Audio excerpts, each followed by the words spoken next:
Well, hi, and thanks for joining us for a new edition of Your Schools. I'm Guy Sconzo, the very proud superintendent here in Humboldt, and I am joined by the most stunning and best co-host in the world, Lynn Fields. Lynn, it is great to see you. You're such a good politician. Well, no. See, I try to be nice, kid. I appreciate it. It is great to see you. It really is. Well, it's been a while, too, it seems. It has, and we're into the new school year. I know summer's over. It went fast for the kids, I know. It did. It went very fast. Faster than for the teachers, because now they're back in the classroom, working with our children and doing all the wonderful things that they do, and we're going to share some of those today. We sure are, and we're off to a great start. We really are. Yes. I'm really excited to have our secondary teacher of the year with us from Summer Creek High School, Sam Pollard, an amazing teacher. He's a hoot. And we also have one of our teachers who have been honored by Family Time as being a community activist because of the wonderful things she does with her students. Yeah, we've got an amazing technology teacher we want to share who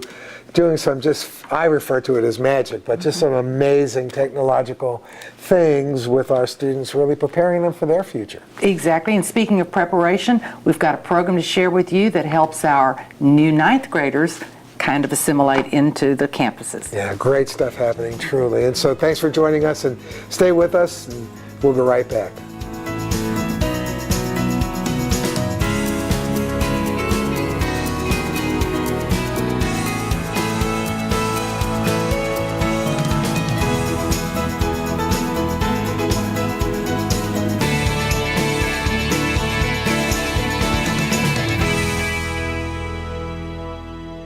Since 1990, Family Time has honored more than 300 extraordinary women in our community, women who give of their time and their efforts to make our community a better place.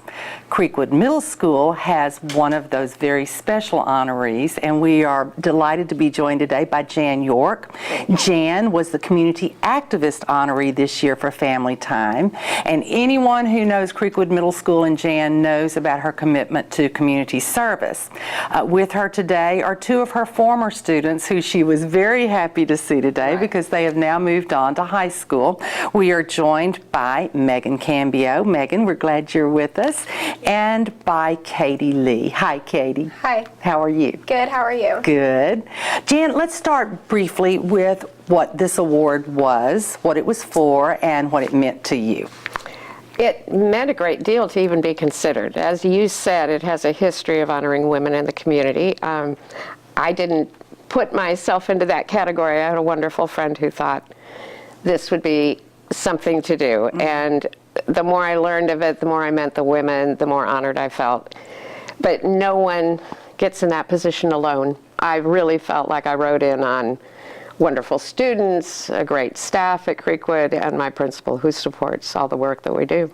Well, you do so much at Creekwood, and I think your main focus is getting your children involved. All of the children that come through Creekwood Middle School have learned a little more about serving their community through you. I certainly hope so, and I get that kind of feedback. In fact, at the end of the year, Katie and Megan created a video saying what it had meant to them, and it meant the world to me to hear it. We have had some wonderful projects that have served people in our community, people in the United States, and now we've brought it home with this Veterans Honor Garden that benefits the whole community.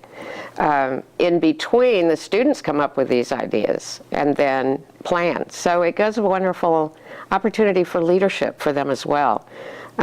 Most stay with us from the time they enter in 6th grade through 7th through 8th. By 8th, they're really leading these programs. So it's so heartwarming to see the end result and the help that they give. Well, and Katie and Megan, let's go to you. So first of all, I hope all is going well in high school. But if you can think back, way back to when you were in middle school at Creekwood, and all of the service projects that you all were directly involved with, I'm curious from both of you. So which project really meant the most to you personally, and why? The project that meant the most to me was probably laying the wreaths at the Houston National Cemetery. Just seeing the enormity of the gravesite and how many graves there actually were really sunk in, and it really hit home for me. The experience I had still motivates me to do as much as I can in the service learning community, and just all, like when I think about all that has yet to be done to support our troops and to show them that we care even after they arrive home, it still motivates me to do my best and try to do more. That is awesome, Katie. Megan, how about you? I actually enjoyed every project that I did just because I got something out of everyone. But I think my favorite would be a couple months ago whenever we interviewed people about the stories behind the bricks. We got to meet some, was it a World War II veteran? Yes. And Mr. Buckle's family and a couple of other people. And they just talked about who their brick was for, or like how they feel about having a brick placed in their honor. And it was just so touching to meet all these people. You know, if y'all haven't seen the Honor Garden at Creekwood Middle School, really right off Westlake Houston Parkway, you have to go out of your way to see it. It's amazing. It's very moving. It's just so appropriate. We hope that many of the people in the community that hear this will join us on Veterans Day. That Monday, November 11th, we will have another service there at the Honor Garden, and the entire community is welcome to come. Great. I'm glad you mentioned that. Well, it is very moving, but even more moving is that you have drawn young people into the importance of serving their communities, because we hear so often that young people are more self-centered and focused on what's going on in their lives, and they haven't learned yet to spread that. Tell us a little bit about how you get these kids involved. Well, we, of course, are dedicated to the Honor Garden, so right now we're starting to prepare for the Veterans Day. We're committed to going back over to the National Cemetery, but come January, everybody needs to see this to renew their hope in youth, I think. They come with their own ideas. They have PowerPoints presenting all sorts of ideas that they give to the rest of the membership. And then the kids decide what we're going to do next. This last spring, they chose one called Slippers for Smiles.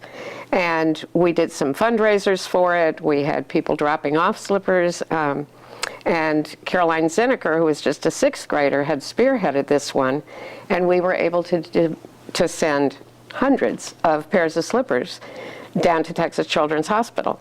We hope to repeat that one because Texas Children's was so happy to receive them and said, we go through so many, we can use these every time.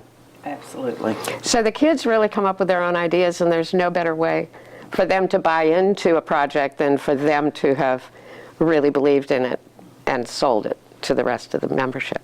And Jan, all of the projects at Creekwood, at least all that I'm aware of, they were pretty much school-wide. I mean, Yes. literally everyone got involved, Absolutely. which I've got to tell you, and I want to say to everyone, is really a testament to your leadership and your personal commitment, because it's contagious. It's absolutely contagious. Girls, one more question, if I may. So Megan and Katie, if you could look over your shoulder back at all the kids now at Creekwood Middle School, what would you say to them to encourage them to become involved in service to the community?